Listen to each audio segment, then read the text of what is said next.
There is a document sitting on a Stanford University server right now that almost nobody in the retail crypto world has actually read.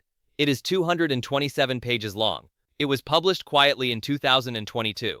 And buried inside it, between dense paragraphs on monetary policy and geopolitical strategy, two names appear that should stop every single XRP holder in their tracks: Ripple and Stellar. Not mentioned as competitors, not mentioned as risks, mentioned as the model, the reference architecture, the working example of what the future global settlement layer should look like. And here is the part that the mainstream financial press has refused to connect for you. The man who co-authored that document, the man who put his name on a paper that named XRP as the blueprint for America's response to China's digital currency war. That man is now the chair of the United States Federal Reserve. Let that sit for a moment. Because once you understand what it means, you cannot unsee it. The architect of the plan is now operating the machine.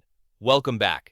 Today we pull back the curtain on what may be the single most important policy document ever written about the future of digital finance, and the reason it has been hiding in plain sight for nearly 4 years.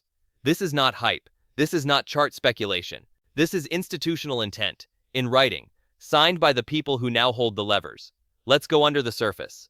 Here is the hard truth that 99% of crypto commentators have missed. When people talk about XRP, they talk about it as a coin, as a price chart, as something that moves up or down based on sentiment, ETF rumors, or court rulings. That framing is wrong. And it is wrong in a way that has cost retail investors years of clarity. XRP is not a coin in the speculative sense. XRP is infrastructure. And the document I'm about to walk you through proves it, because it was written by the people designing the system that XRP is built to serve.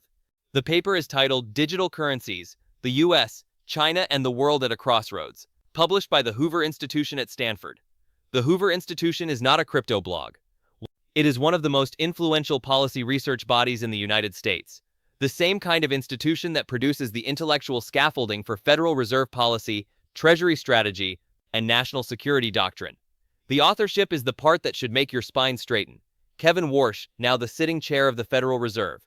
David Mazieres, co-founder and chief scientist of Stellar. Christopher Giancarlo, former CFTC chairman.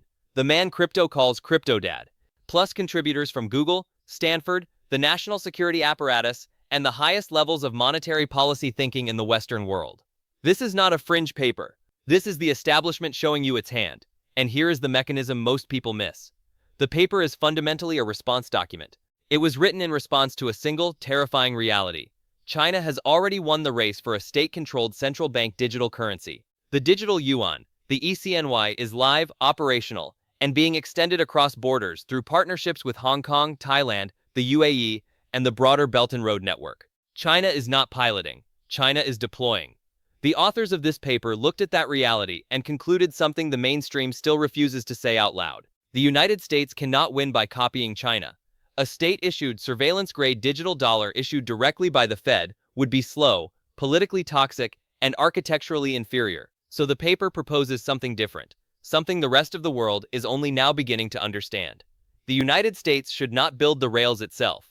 The United States should let the private sector build them and regulate them into existence as the official infrastructure of dollar dominance in the digital age. That is the doctrine.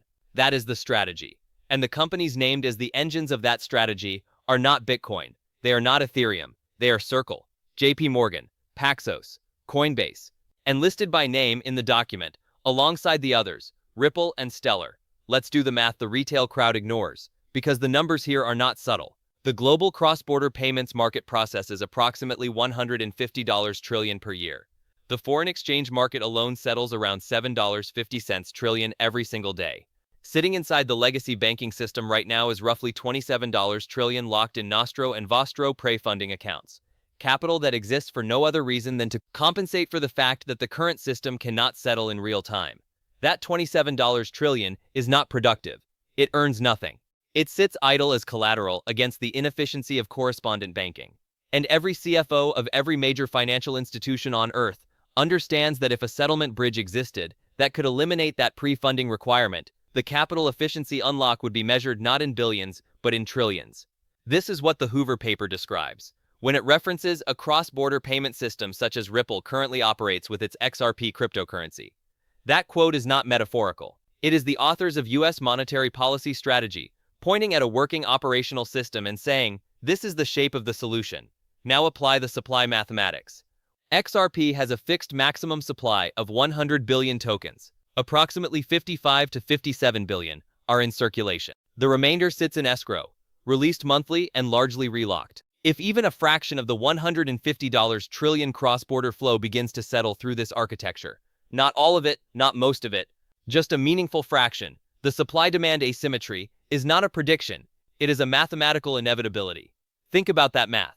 Fixed supply, institutional accumulation, settlement velocity measured in seconds rather than days, and a policy document signed by the future Fed chair, pointing at this exact network as the reference model. This is not a moonboy fantasy. This is the logical mathematical outcome of the architecture being built in writing, in policy, and in regulation right now. While retail investors are still arguing about price targets on social media, the institutional signal has never been louder, and every piece of it lines up with what the Hoover paper described as the required path. The Genius Act stablecoin legislation is moving through Congress. That is not coincidence. The paper explicitly stated that regulated, dollar-pegged stablecoins issued by private companies should serve as the digital ambassadors of U.S. monetary power. Congress is now writing the legal framework that does precisely that. The Clarity Act, addressing the broader regulatory classification of digital assets, is following directly behind it. The SEC, under reshaped leadership, has reversed the enforcement-first posture that defined the prior administration. The litigation overhang that suppressed Ripple for years has been substantially resolved. Ripple itself has not been sitting still. The acquisition of Hidden Road for over $1 billion gave Ripple a fully licensed prime brokerage operation, the kind of infrastructure that institutional capital requires to deploy at scale. The acquisition of GT Treasury extended Ripple's reach directly into corporate treasury management at the Fortune 500 level. These are not crypto moves. These are traditional finance infrastructure acquisitions that position Ripple as a regulated financial utility, not a speculative token issuer. Stellar's trajectory is equally telling. The Bahamas Sand Dollar, one of the first fully operational central bank digital currencies in the world, runs on Stellar infrastructure. Paxos issues regulated stablecoins on Stellar rails. The IMF's engagement with payment frameworks across fragile economies in Pakistan, Nigeria, Indonesia, and elsewhere maps directly onto the corridors Stellar was architecturally designed to serve. Ask yourself the brutal question: does the Hoover Institution publish a 227-page strategic doctrine, name 2 specific networks inside it, and then watch one of its co-authors get appointed chair of the Federal Reserve, all by accident? Does Ripple spend over $1 billion acquiring a prime broker on a whim? Do central banks build their digital currencies on Stellar because they like the logo? This is not retail FOMO. This is calculated positioning by the architects of the next monetary era. The institutions are not gambling. They are executing the plan that was published in 2022. The catalysts are no longer hypothetical. They are scheduled. Stablecoin legislation in its final stages. Asset classification clarity moving through Congress in parallel. A Federal Reserve now chaired by the very person who articulated the doctrine being implemented. The Bank for International Settlements actively coordinating with G7 partners on cross-border CBDC interoperability standards. Standards that the Hoover paper explicitly said the United States needed to lead in setting. We are inside the implementation window the paper described. The 2022 document warned that the work would take years. Years to write the regulations, build the infrastructure, and coordinate with allies. Those years have now passed. The compression phase has begun. Watch the next 2 regulatory cycles. Watch the corridors. Watch the on-chain settlement volume migrating from announcements to operational throughput. When the final pieces of the legal framework lock into place, the institutional capital that has been positioning quietly through OTC desks for years will no longer have a reason to wait. The risk premium evaporates the moment the law is written. When that happens, the wait-and-see money becomes the all-in money, and the window between those 2 states closes faster than most people are prepared for. We are moving from an era of abundance to an era of scarcity, and most people will not understand the shift until it is already complete. Here is the mechanical reality. Every XRP token that moves from an exchange wallet into an institutional custody arrangement does not come back to market for a 10% gain. It does not come back at 50%. Once a settlement asset is held as operational liquidity by a regulated financial entity, it becomes a working part of their infrastructure. It is for practical purposes removed from the speculative float. Exchange reserves of XRP have been trending toward multi-year lows for a reason. Tokens are moving into cold storage, into custodial structures, into the kind of multi-signature institutional vaults that operate on settlement timelines measured in years, not minutes. This is the silent supply drain that retail charts cannot show you, because the move happens before the price reflects it. The institutions have spent years working through the painful, illiquid, sideways accumulation phase. They did not do that for sport. They did it because the architecture being built around them. The architecture described in the Hoover paper guarantees that the available float will compress dramatically once the regulatory gates fully open. The door is closing fast.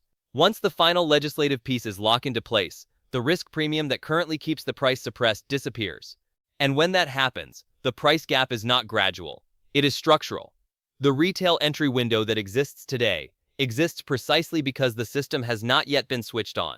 The moment it is, the rules of access change permanently.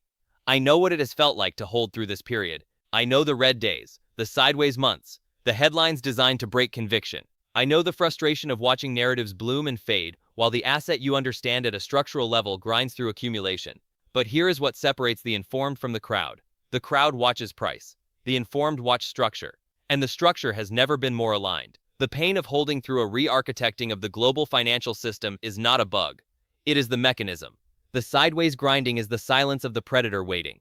The FUD cycles are the psychological warfare designed to transfer assets from impatient hands to patient ones. The boredom is the calm before the systemic reset. Being early feels exactly like being wrong, right up until the moment reality catches up. And then it feels like being one of the few who saw it before the room turned to look. The Hoover paper is not a leak. It is not a rumor. It is a published, public, signed strategic doctrine sitting on a Stanford server, co-authored by the sitting chair of the Federal Reserve, naming the infrastructure of the next financial system in plain English. The question is not whether you missed something. The question is whether you trust what you are looking at. Price is a distraction. Architecture is the reality. The world is moving toward a digital financial system, and the United States has already chosen its tools. The people who designed the choice put their names on the document, walked into the highest offices of monetary power, and began executing the plan. The only variable left in the equation is who is positioned and who is still watching the noise. History does not reward comfort. It rewards those who pay attention when the room is quiet. If you made it to the end of this breakdown, drop the word architecture in the comments. I want to see who actually understands what is being built.